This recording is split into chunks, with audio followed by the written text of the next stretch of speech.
Yesus Kristus kepada suku di perantauan. Iman dan hikmat. Saudara-saudaraku, anggaplah sebagai suatu kebahagiaan apabila kamu jatuh ke dalam berbagai-bagai pencobaan, sebab kamu tahu bahwa ujian terhadap imanmu itu menghasilkan ketekunan. Dan biarkanlah ketekunan itu memperoleh buah yang matang, supaya kamu menjadi sempurna dan utuh dan tak kekurangan suatu apapun. Tetapi apabila di antara kamu ada yang kekurangan hikmat, hendaklah ia memintanya kepada Allah yang memberikan kepada semua orang dengan murah hati dan dengan tidak membangkit-bangkit, maka hal itu akan diberikan kepadanya. Amin. Ayat yang ke-6, hendaklah ia memintanya dalam iman dan sama sekali jangan bimbang. Sebab orang yang bimbang sama dengan gelombang laut yang diombang-ambingkan kian kemari oleh angin. 7. Orang yang demikian janganlah mengira bahwa ia akan menerima sesuatu dari Tuhan. 8. Sebab orang yang mendua hati tidak akan tenang dalam hidupnya. Keadaan rendah dan keadaan kaya. 9. Baiklah saudara yang berada dalam keadaan yang rendah bermegah karena kedudukannya yang tinggi. 10. Orang yang kaya dan orang kaya karena kedudukannya yang rendah, sebab ia akan lenyap seperti bunga rumput. Amin. Ayat 11, karena matahari terbit dengan panasnya yang terik dan melayupkan rumput itu, sehingga gugurlah bangunannya dan hilangnya semaraknya. Demikianlah juga halnya dengan orang kaya. Di tengah-tengah segala usahanya, dia akan lenyap. Pengujian dan pencobaan. Berbahagialah orang yang tahan dalam pencobaan, sebab apabila ia sudah tahan uji, ia akan menerima mahkota kehidupan yang dijanjikan Allah kepadanya, barang siapa yang mengasihi dia. Apabila seorang dicobai, janganlah ia berkata, cobaan ini datang dari Allah, sebab Allah tidak dapat mencobai oleh yang jahat. Dan ia sendiri tidak mencobai siapapun, tetapi tiap-tiap orang dicobai oleh keinginannya sendiri, karena ia diseret dan dipikat olehnya. Dan apabila keinginan itu telah dibuahi, ia melahirkan dosa, dan apabila dosa itu sudah matang, ia melahirkan maut. Amin. Ayat 16, saudara-saudara yang kukasihi, janganlah sesat. Setiap pemberian yang baik dan setiap anugerah yang sempurna datangnya dari atas, diturunkan dari Bapa segala terang. Padanya tidak ada perubahan atau bayangan karena pertukaran. 18, atas kehendaknya sendiri ia telah menjadikan kita oleh firman kebenaran, supaya kita pada tingkat yang tertentu menjadi anak sulung di antara semua ciptaannya. Pendengar atau pelaku firman. 19, hai saudara-saudara yang kukasihi, ingatlah hal ini. Setiap orang hendaklah cepat untuk mendengar, tetapi lambat untuk berkata-kata, dan juga lambat untuk marah. 20, sebab amarah manusia tidak mengerjakan kebenaran di hadapan Allah. Amin. Amin. Ayat 21, sebab itu buanglah segala sesuatu yang kotor dan kejahatan yang begitu banyak itu, dan terimalah lembut firman yang tertanam di dalam hatimu, yang berkuasa menyelamatkan jiwamu. Tetapi hendaklah kamu menjadi pelaku firman, dan bukan hanya pendengar saja. Sebab jika tidak demikian, kamu menipu diri sendiri. Sebab jika seorang hanya mendengar firman saja dan tidak melakukannya, ia adalah seumpama seorang yang sedang mengamat-amati mukanya yang sebenarnya di depan cermin. Baru saja ia memandang dirinya, ia sudah pergi, atau ia segera lupa bagaimana rupanya. Tetapi barang siapa meneliti hukum yang sempurna, yaitu hukum yang memerdekakan orang, dan ia bertekun di dalamnya, jadi bukan hanya mendengar untuk melupakannya, tetapi sungguh-sungguh melakukannya, ia akan berbahagia oleh perbuatannya. Amin. 26. Jikalau ada seorang menganggap dirinya beribadah, tetapi tidak mengekang lidahnya, ia menipu dirinya sendiri, maka sia-sialah ibadahnya. Apabila yang murni dan yang tak bercacat di hadapan Allah Bapa kita, ialah mengunjungi yatim piatu dan janda-janda dalam kesusahan mereka, dan menjaga supaya dirinya sendiri tidak dicemarkan oleh dunia. Yakobus 2, jangan memandang muka. Ayat yang ke-1, saudara-saudaraku, sebagai orang yang beriman kepada Yesus Kristus, Tuhan kita yang mulia, janganlah iman itu kamu amalkan dengan memandang muka. 2, sebab Jika ada seorang masuk ke dalam kumpulanmu dengan memakai cincin emas dan pakaian indah dan datang juga seorang miskin ke situ dengan memakai pakaian buruk, dan kamu menghormati orang yang berpakaian indah itu dan berkata kepadanya, silakan Tuhan duduk di tempat yang baik ini, sedangkan kepada orang yang miskin itu, kamu berkata, berdirilah di sana atau duduklah di lantai ini dekat tumpuan kakiku. Amin.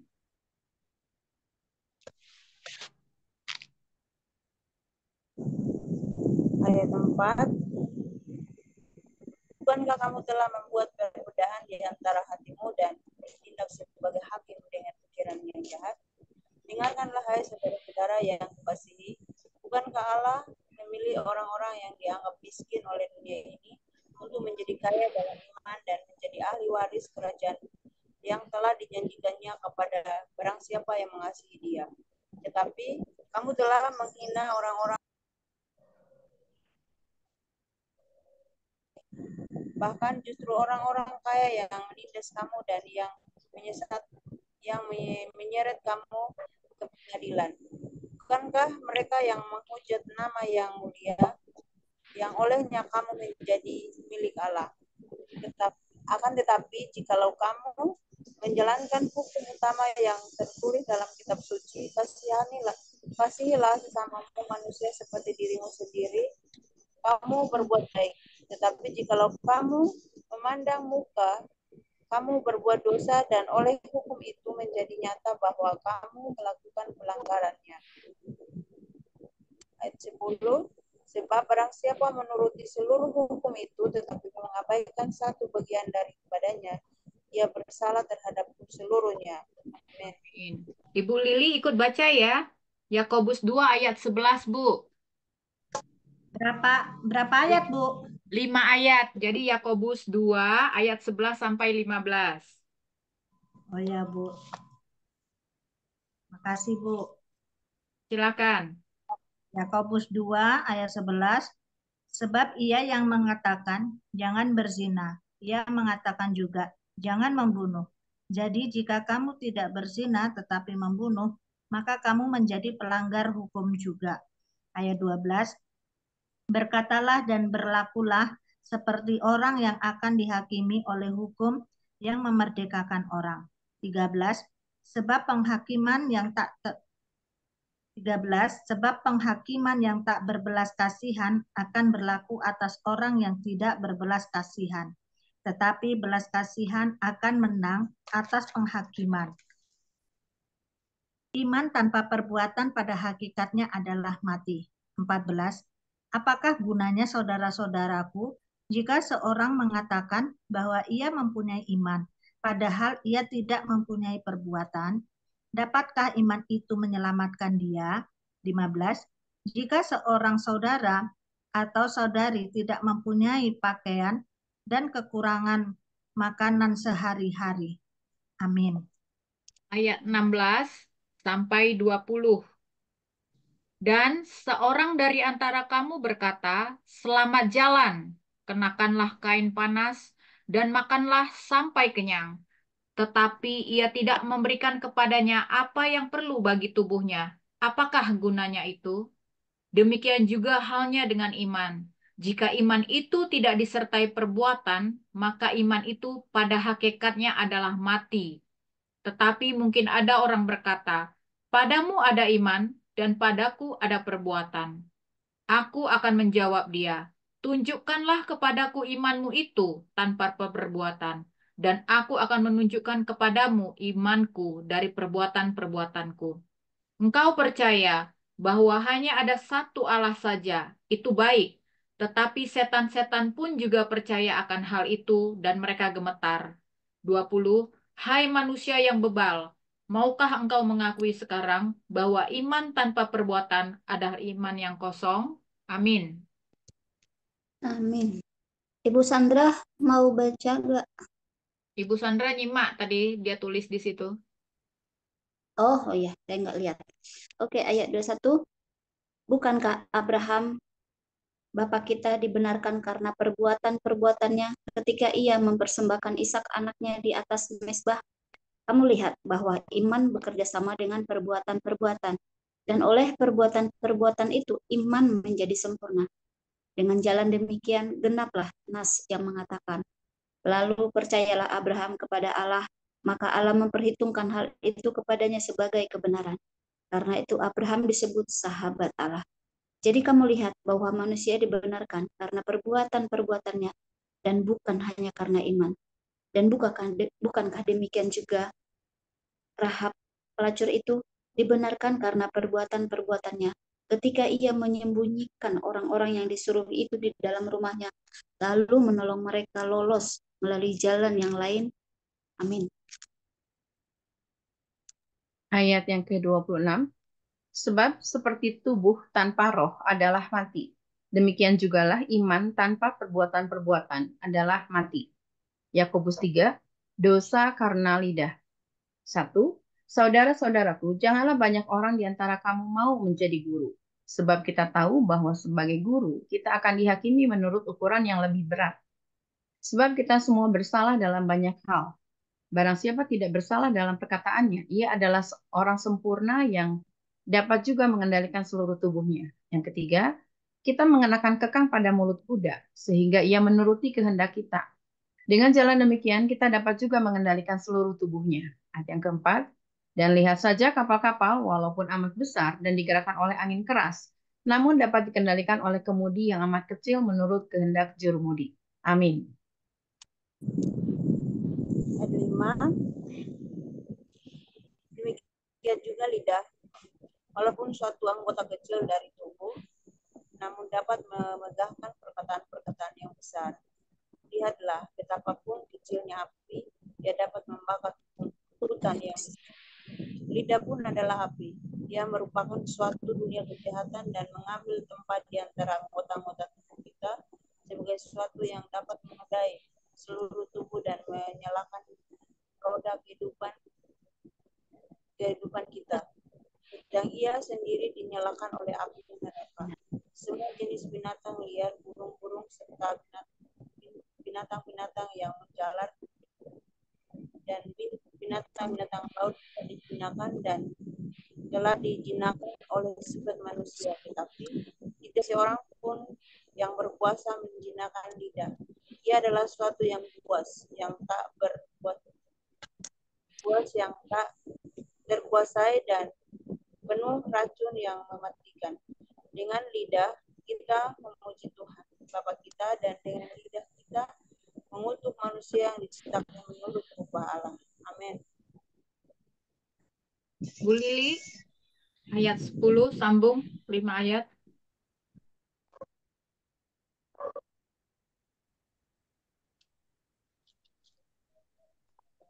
Saya, Bu. Iya, ayat 10 sampai 15 langsung, Bu. Iya, karena nggak dengar tadi, Bu, suaranya. Iya. Ayat 10, dari mulut yang satu keluar berkat dan kutuk. Hal ini, saudara-saudaraku, tidak boleh demikian terjadi. Adalah sumber memancarkan air tawar dan air pahit. Dari mana air yang sama? Saudara-saudaraku, adakah pohon ara dapat menghasilkan buah zaitun? Dan adakah pohon anggur dapat menghasilkan buah ara? Demikian juga mata air asin tidak dapat mengeluarkan air tawar. Hikmat yang dari atas. Siapakah di antara kamu yang bijak atau berbudi? Baiklah, ia dengan cara hidup yang baik menyatakan perbuatannya oleh hikmat yang lahir dari kelemah lembutan. Jika kamu menaruh perasaan iri hati dan kamu mementingkan diri sendiri, janganlah kamu memegahkan diri dan janganlah berbuat dosa dan janganlah berdusta melawan kebenaran. Itu bukankah hikmat yang datang dari atas, tetapi dari dunia, dari nafsu manusia, dari setan-setan. Amin. Ayat 16 sampai 18. Sebab di mana ada iri hati dan mementingkan diri sendiri, di situ ada kekacauan dan segala macam perbuatan jahat. Tetapi hikmat yang datang dari atas adalah pertama-tama murni, selanjutnya pendamai, peramah, penurut, penuh belas kasihan dan buah-buahan yang baik, tidak memihak, dan tidak munafik. 18. Dan buah yang terdiri dari kebenaran ditaburkan dalam damai untuk mereka yang mengadakan damai. Amin. Baik ibu-ibu, saya akan share musik untuk kita merenungkan rema apa yang Roh Kudus tanamkan kepada kita untuk kita sharingkan satu sama lain.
Baik ibu-ibu, saya pikir kita sudah selesai ya untuk bersaat teduh.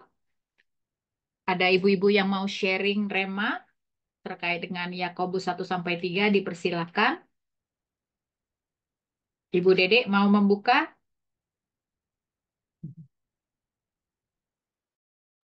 Oke, saya di sini penekanannya ke hikmat ya Bu Joli ya.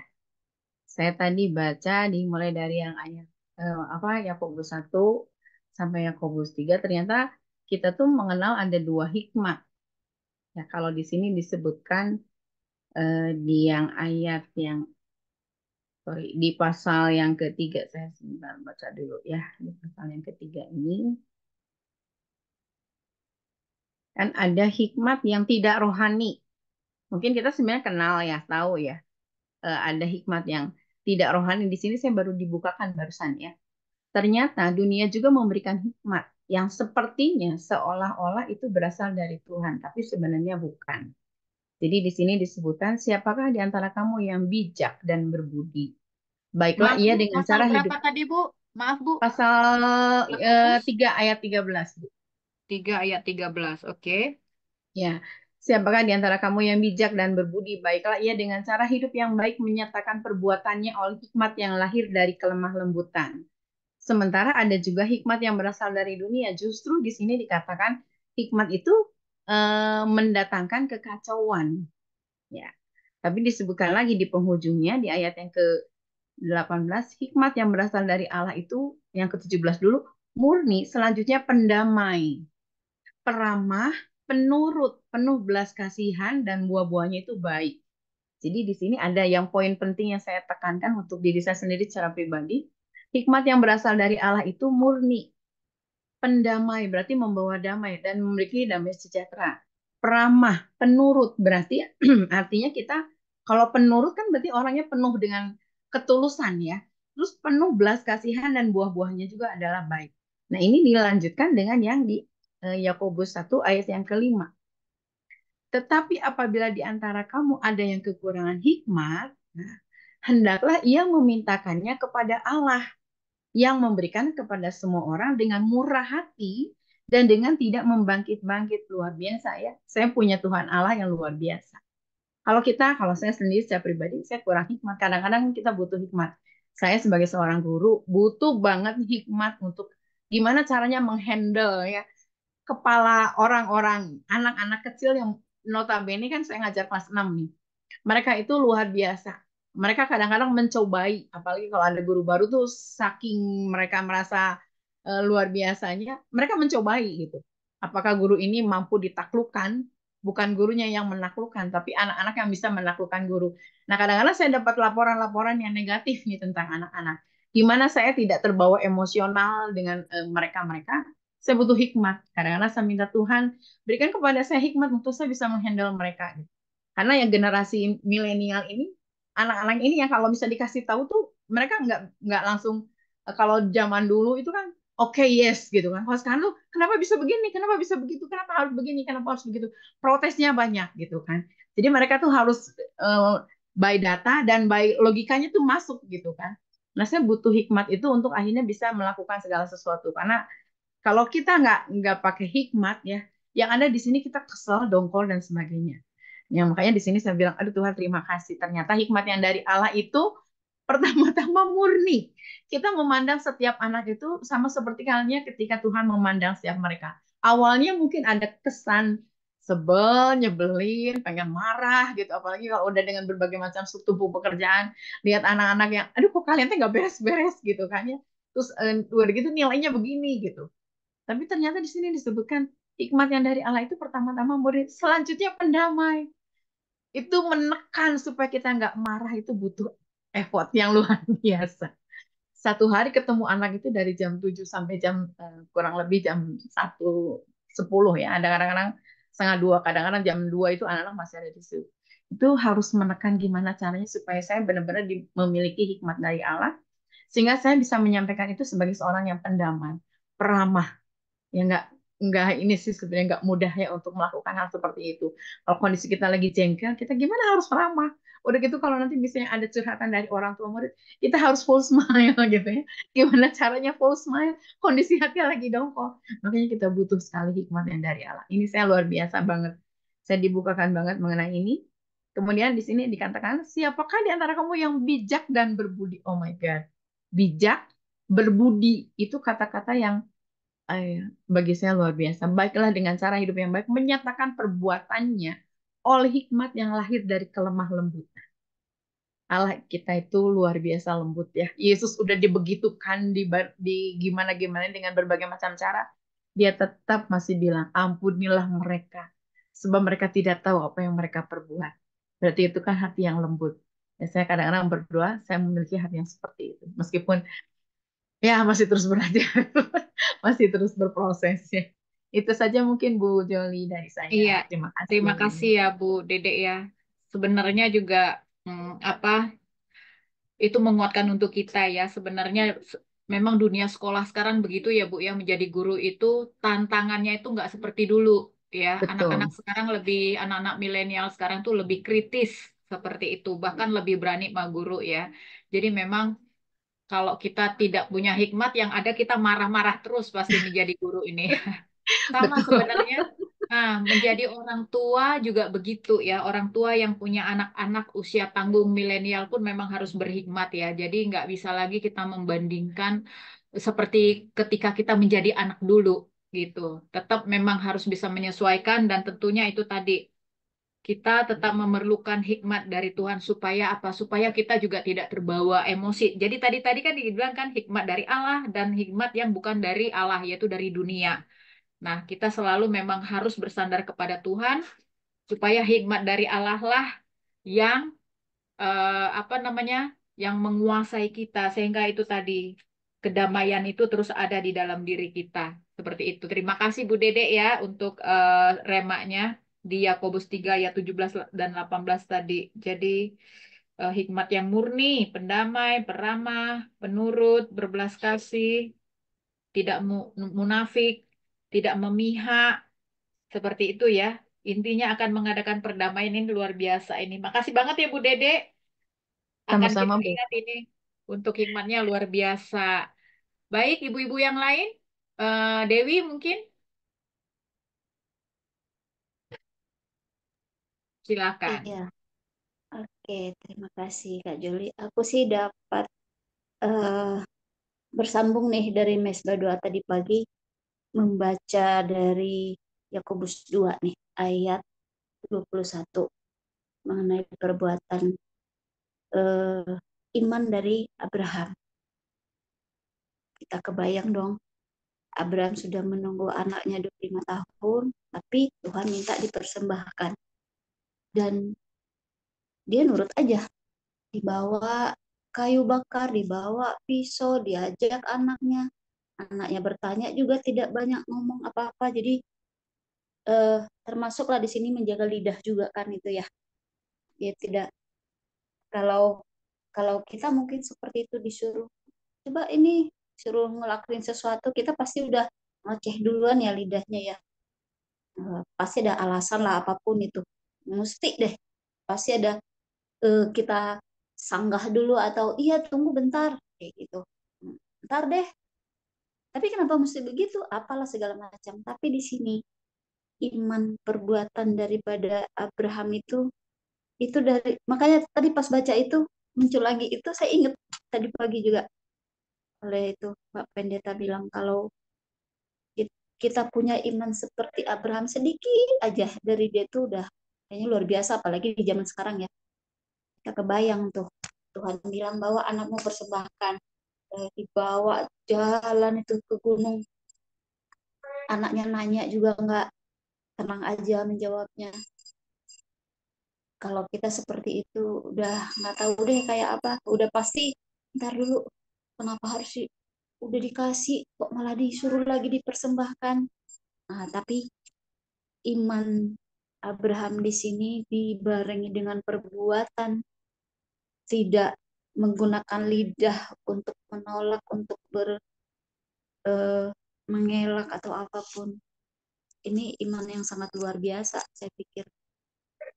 Pasti susah banget lah kita mengerjakan hal yang sepele aja. Aduh, udah banyak ini pertanyaan, udah banyak penolakan. Nah, ini gimana caranya itu ya? Luar biasa imannya Abraham. Bener-bener lah dia sahabat Tuhan ya. Karena dia begitu nurut tanpa protes. Ikutin aja. Percaya banget kalau dia punya Tuhan yang luar biasa, pasti dia pun mungkin tidak memikirkan bahwa Tuhan menyediakan. Ayo aja dia lakuin. Tapi ternyata Tuhan berikan gantinya. Nah, ini jadi pembelajaran ini. Apalagi buat saya sendiri, gimana saya harus beriman bahwa suatu hari sesuai dengan buatan seorang pendeta buat saya di bulan lalu itu, di situ dikatakan bahwa tahun ini suamimu pasti kembali. Itu yang itu benar-benar membuat saya langsung saya imani.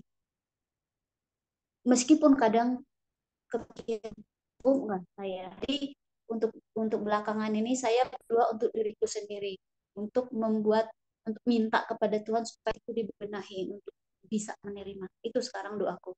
Tidak meminta Tuhan kirim dia kembali, enggak gitu lagi. Malah nih diriku nih yang aku minta untuk supaya hatiku siap. Karena itu saya percaya itu nubuatan seorang pendeta seperti Ibu Hana Liawati itu yang menubuatkan bulan lalu. Dan memang dia melihat kamu siap tidak. Itu jadi ya doaku sekarang itu jadinya mempersiapkan hati dan berpikir untuk tidak ya seperti Abraham nih, untuk tidak bercabang ke sana ke nanti gimana begini begini, enggak gitu lagi. Nah, itu yang nih mungkin inilah yang makanya diingatkan kembali ini tadi pagi yang sudah dengarkan ini tentang iman Abraham ini sekarang diingatkan lagi.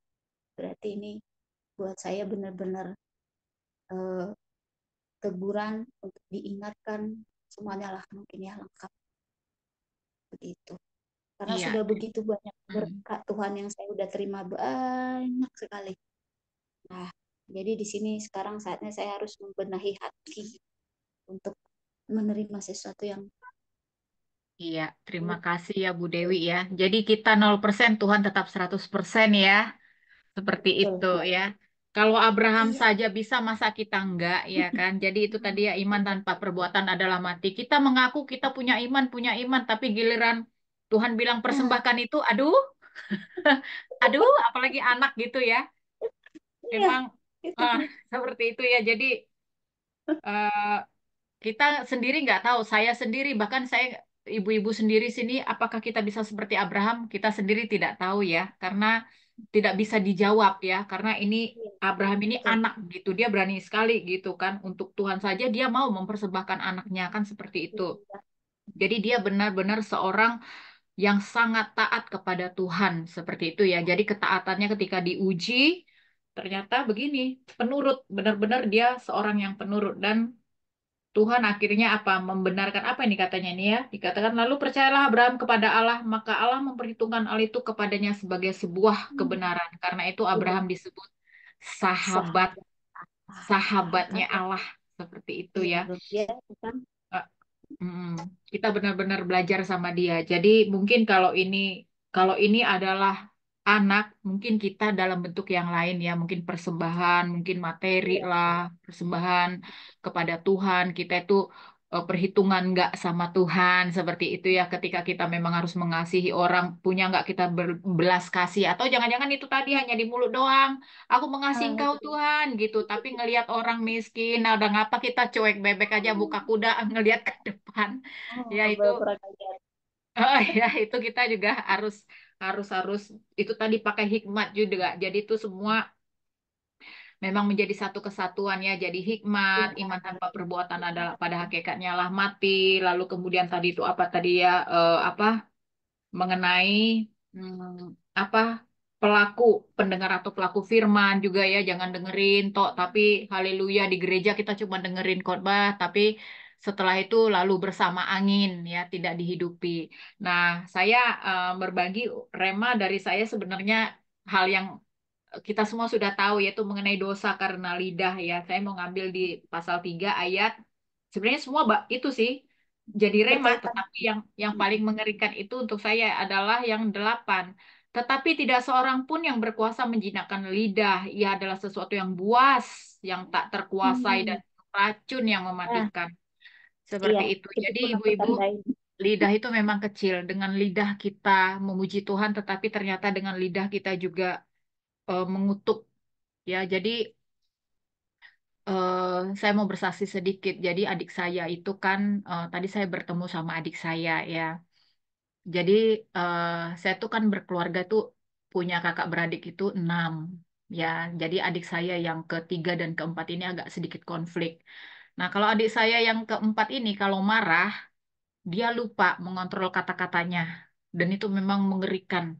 Keluar dari lidahnya itu ternyata menyakiti adik saya yang nomor 3 gitu. Jadi dia curhat ya seperti itu karena dan kata ternyata apa setelah dicurhat-curhat ternyata adik saya nomor 4 itu sampai nyumpah-nyumpahi katanya seperti itu ya kan.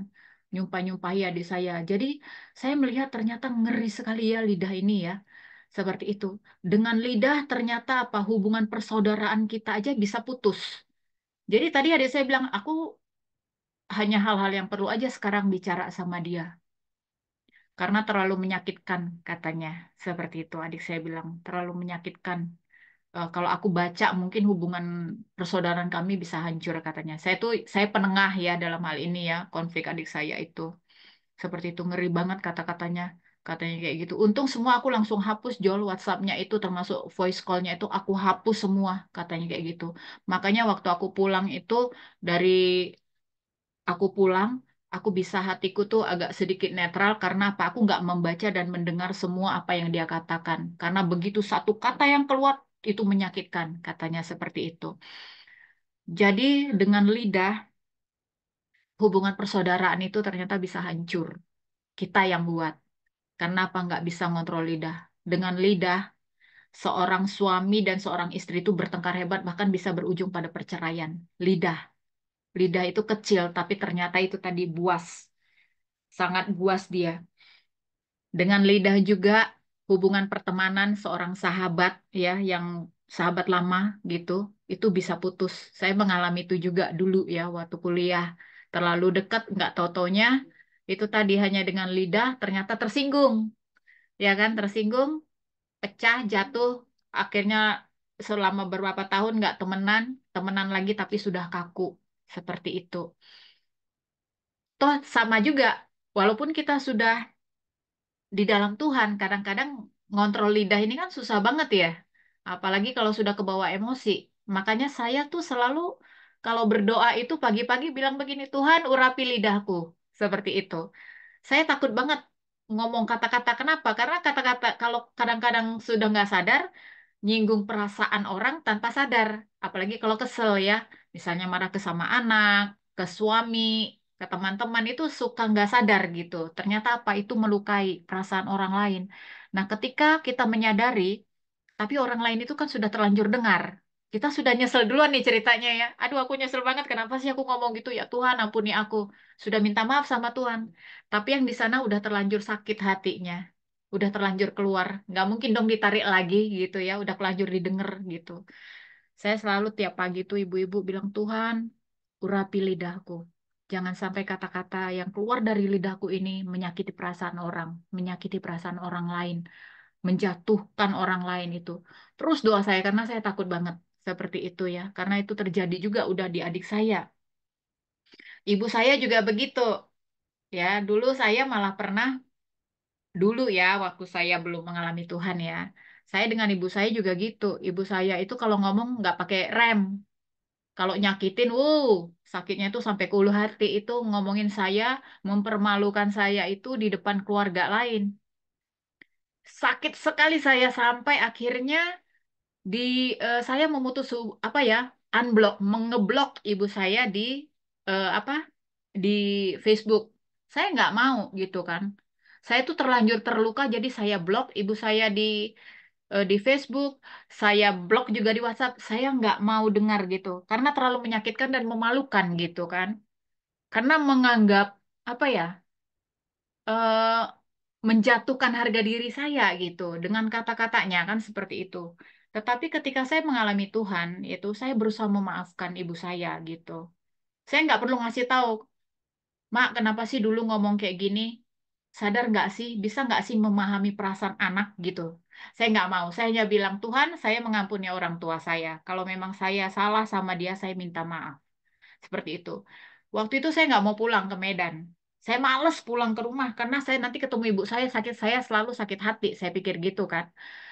Tapi waktu Tuhan tangkap saya di saya dikasih pilihan gitu kata Tuhan. Kalau kamu memang sudah mengalami Tuhan, kamu harus pulang gitu. Sebulan sebelum pulang itu saya menyiapkan diri hati saya. Berdoa saya habis-habisan minta Tuhan bantu kuping saya. Tuhan, tolong kuping saya. Setiap apapun yang masuk itu kan yang saya dengar itu bisa tersaring, terfilter. Itu tidak menyakiti saya. Saya pasang bentengnya kuat ibu-ibu. Itu tuh sebulan loh. Waktu saya pulang ke Medan, saya ketemu ibu saya. Perasaan saya yang kesel dulu memang sudah hilang gitu. Dia ngomong-ngomong terus itu sudah dengan saya selalu itu dalam nama Tuhan Yesus. Tolong Tuhan kupingku gitu. Itu terus saya pasang. Dan pelan-pelan memang Tuhan bantu saya rupanya. Karena apa? Saya mau pulih. Saya nggak mau sakit hati karena itu ternyata menyakiti saya. Apa? Saya dipulihkan pelan-pelan oleh Tuhan. Bahkan saya bisa apa ya berdoa untuk ibu saya. Kemudian saya bilang bahwa saya bisa memahami ibu saya, seperti itu ya. Saya minta Tuhan ampuni saya, mungkin pernah membenci ibu saya dengan perkataannya, tetapi apapun yang pernah dia lakukan pada saya sudah memaafkan. Sampai sekarang seperti itu. Seperti itu. Jadi saya terus basang benteng, bahkan saya mendoakan ibu saya kalau ada waktu, seperti itu ibu-ibu. Jadi itu ya luar biasa ya. Trauma-trauma terjadi hanya dengan kata-kata.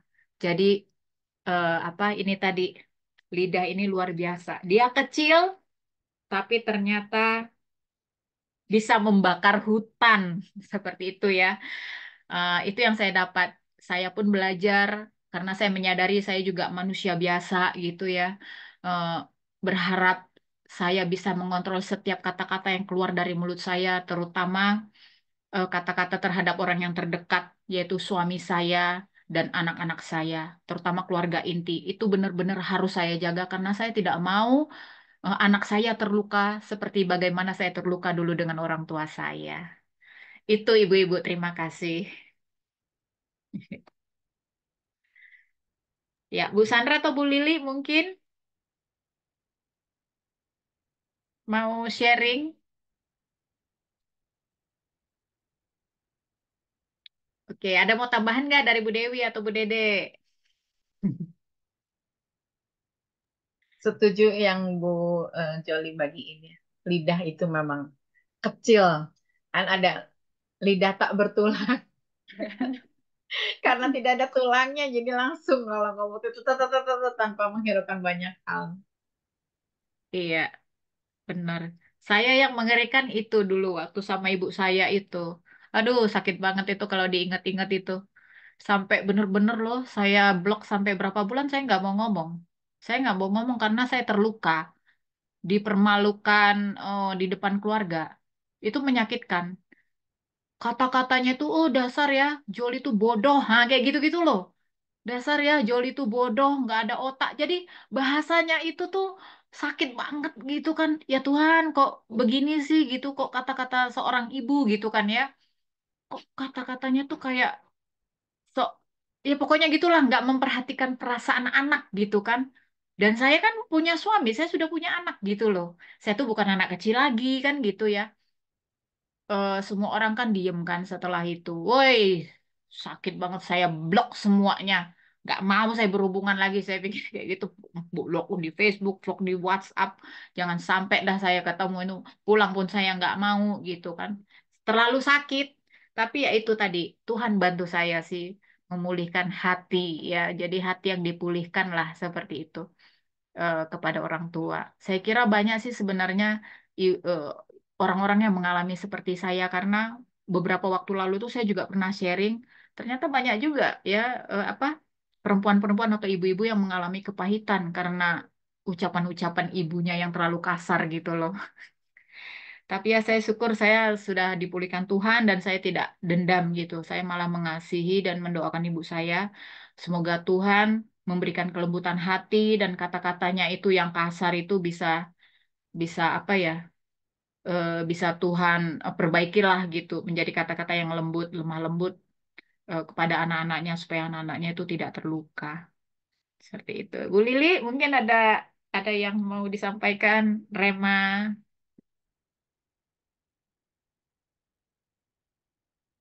Bu Lili.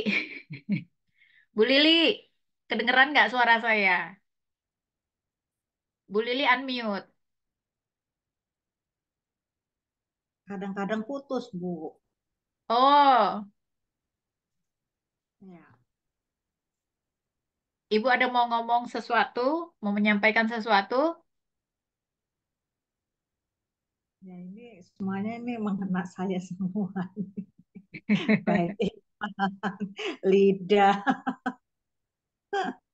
Jujur emang eh, ini ya Bu ya, ini kesaksian saya sendiri ya Bu ya.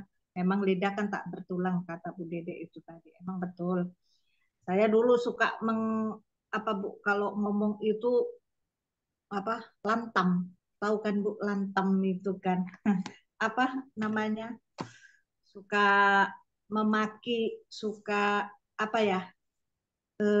Kayak apa namanya itu ke orang gitu loh Bu. Apa kalau dibilang gini kayak misal ya Bu ya, maaf cakap ya Bu ya. Kalau misalkan ini orang membilangkan gini, suka membilangkan anjing kau, babi kau, gitu. Namanya udah apa ya Bu ya, hati itu belum istilahnya eh, apa nah ya, belum dipenuhin dengan Roh Kudus. Kalau udah orang, apalagi saya sering berantem tuh sama suami itu.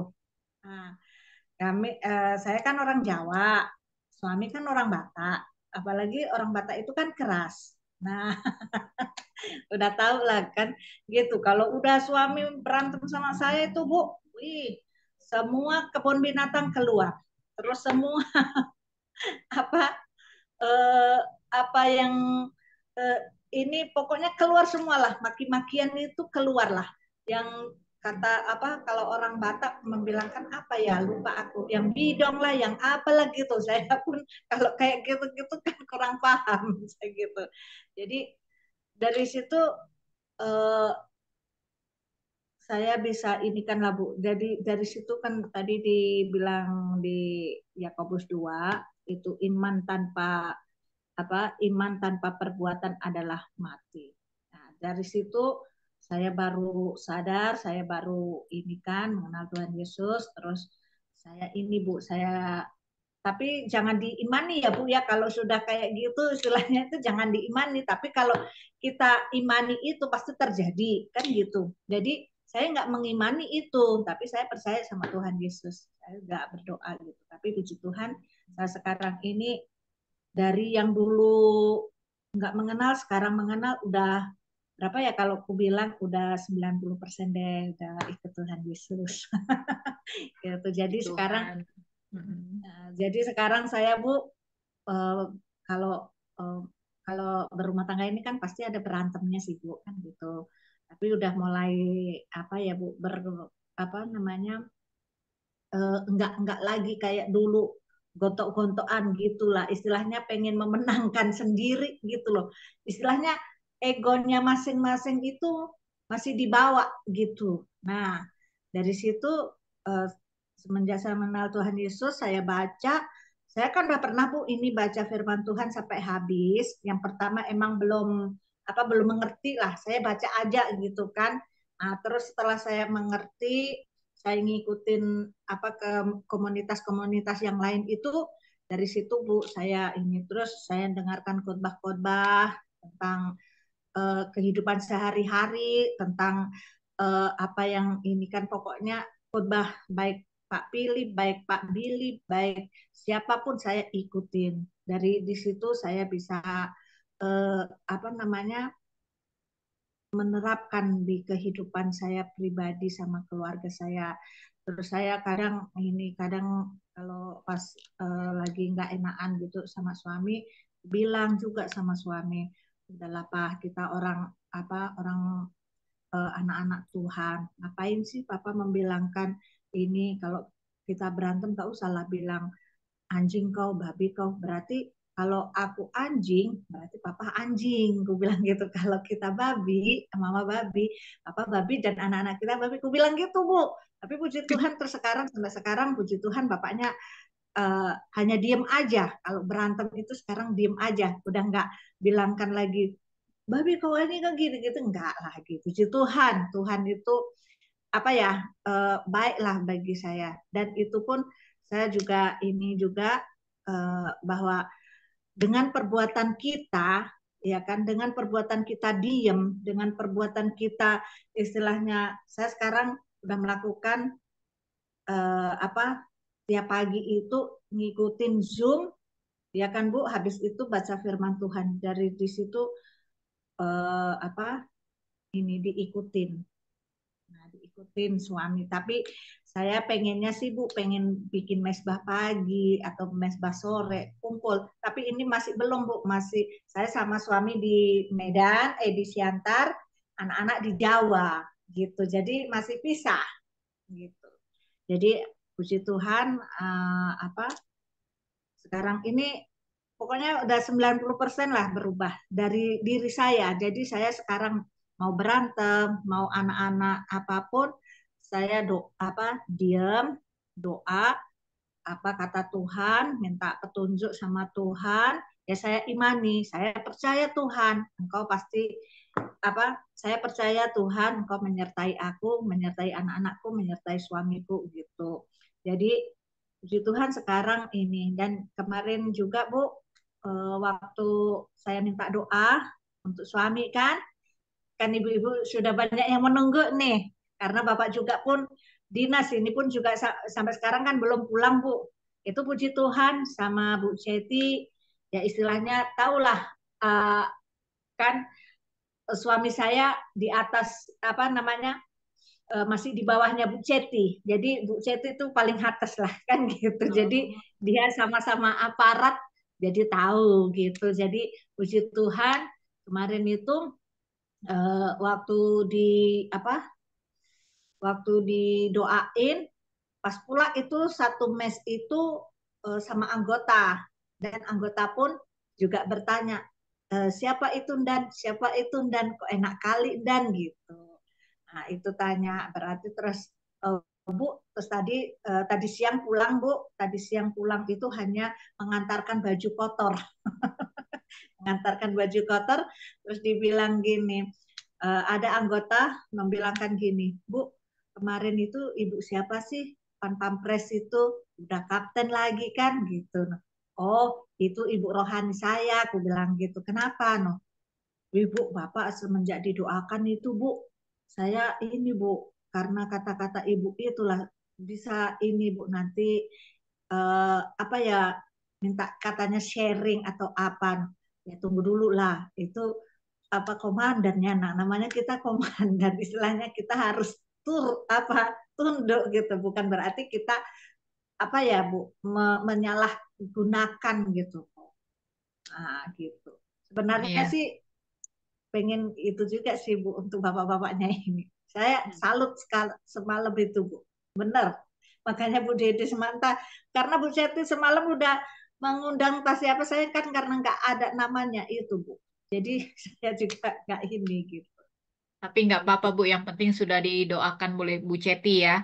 Jadi kita sama-sama perempuan, nggak istri, nggak perempuan, tadi manapun memang kita harus jaga lidah kita, ngontrol. Memang segala sesuatu itu harus dari kita dulu Bu. Begitu kita berubah, maka lingkungan kita pun akan berubah kok. Seperti itu. Ya, dan yang penting tadi hikmat, saya mau bilang nyambung ke Bu Dede ya. Kalau kita sudah punya hikmat, apalagi hikmat itu adalah dari Allah, maka itu tadi semua akhirnya akan menjadi apa? Hikmahnya adalah itu tadi, pendamai, peramah, penuh belas kasihan, dan buah-buahnya tidak memihak. Jadi semua yang baik-baik gitu ya. Jadi memang perlu kita minta hikmat Tuhan itu untuk membantu kita. Saya yakin bahwa kita pasti menang ya, ibu-ibu ya. Menang di dalam, menang di Yes. luar. Semangat! Yes Bu. Hmm. Baik, Ibu-ibu, saya pikir sudah ya untuk menutup acara pembacaan firman Yakobus 1-3. Mungkin bisa Ibu Dede untuk tutup dalam doa. Silakan Ibu Oke, Dede. Bu. Ya, mari kita berdoa. Thank you, God. Terima kasih Tuhan Yesus. Malam hari ini luar biasa Engkau memberkati kami. Terima kasih untuk firman yang sudah jadi rema dalam hidup kami. Kami berdoa Tuhan, hari-hari kami ke depan biarlah kiranya Allah sendiri yang terus memberikan kepada kami hikmat yang dari Allah, sehingga itu boleh membantu kami dalam menjalani hari-hari kami ke depan. Berdoa juga kami boleh memiliki iman yang disertai dengan perbuatan, sehingga orang boleh melihat kami beriman karena perbuatan-perbuatan kami. Bersyukur Tuhan untuk sharing yang sudah dibagikan oleh ibu-ibu hari ini Tuhan. Kami tahu Tuhan terus akan menambah-nambahkan kepada setiap kami hikmat-Mu, akan terus menambah-nambahkan kepada setiap kami iman-Mu, sehingga kami boleh menjadi anak-anak Allah yang militan, dan anak-anak Allah yang akhirnya boleh menyatakan Engkau sendiri di bumi ini Tuhan, menghadirkan kerajaan Allah di bumi. Terima kasih Tuhan, kami bersyukur Tuhan. Biar akhirnya juga Engkau menolong saudara-saudara kami Tuhan, ibu-ibu yang tidak hadir pada saat ini. Berkat Allah juga mengalir atas mereka Tuhan, apapun yang sedang mereka kerjakan. Tuhan sendiri yang menyertai mereka. Terima kasih sekali lagi Tuhan Yesus, di dalam nama-Mu kami berdoa dan kami mengucap syukur senantiasa. Amin. Amin.